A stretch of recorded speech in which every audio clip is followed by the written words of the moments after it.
ethos. Do you remember your favorite book as a child? What did you love about it? Maybe it was one you read with a parent, or maybe it was something else, a fantasy series that took you beyond your boring room to a colorful and exciting world unknown. I'm Paul Goldsmith, a creative coach and entrepreneur, and you're listening to the Creative Coach Cast.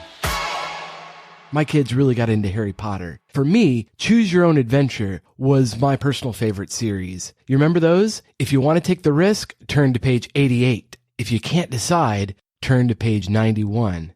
You could pick 28 different endings to the same story. I know, because I just checked. But now Netflix has a whole series of interactive shows just like those books. And I recently watched the Bear Grylls one, You vs. Wild, with my kids, and we had fun deciding whether to have Bear walk across a rickety bridge or rope swing across a canyon. I was pretty sure it was safe for the whole family and there wasn't going to be gore, but nonetheless, it was entertaining. And of course, there's also the interactive Minecraft show, because what would we do without Minecraft? And video games are all about choosing your own adventure with a virtually endless array of choices. Many of us grown-ups stopped reading adventure stories or playing video games, and some adults continue doing those things. Maybe that includes you, but either way, is your adventure limited to the virtual or book world? Or do you see life as an adventure with choices each day that reset every day with new choices, virtually endless choices? Each day, a new set of choices await, and my question for you today is, will you take the next step on your creative idea, your passion project, or do something that truly brings you real, true joy, whatever that looks like for you? Or will you do the prudent thing, the responsible thing, the thing you do every day at home or work, the things that people count on you for? The best thing you can do for the people that you love is take care of you. On the plane, before you can help the other passengers, you've got to make sure your mask is on. They tell you that every time in the emergency briefing. And it's true. If you're out of energy, if your joy light has gone out, how could you possibly inspire that in others? I'm here to encourage you to enter every day fully alive.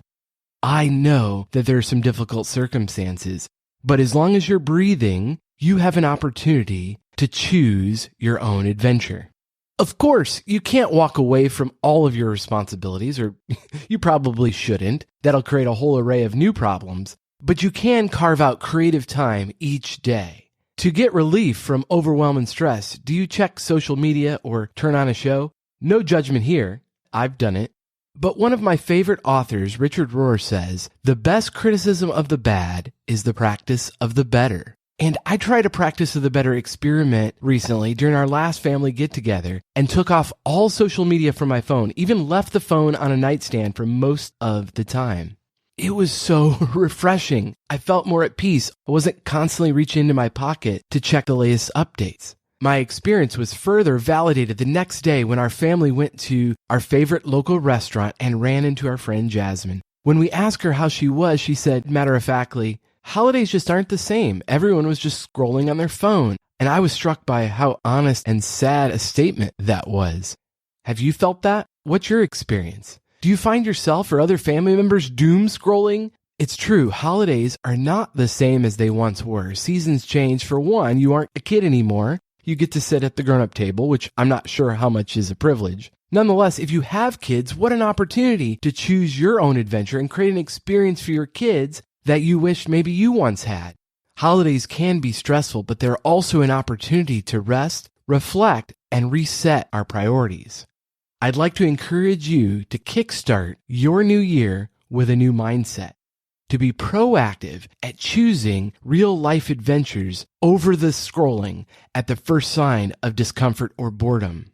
Whatever that looks like for you, if we want a different, better outcome than what we have now, we need to make different choices. And the good news is you have an opportunity to do that. I'd love to know what creative adventures you're up to or thinking about. If I can be of encouragement to you, text me at 559-574-3210. And if you could do me a favor, if you'd send me a text, if you'd be open to asking a question that I could answer on an upcoming podcast, that would be awesome, because I really want to make this interactive and help you, if I can, Can't help everybody, but I love to help people with creative inspiration figure out what the next simple step is for you and your creativity. 559-574-3210. I'll talk to you next time.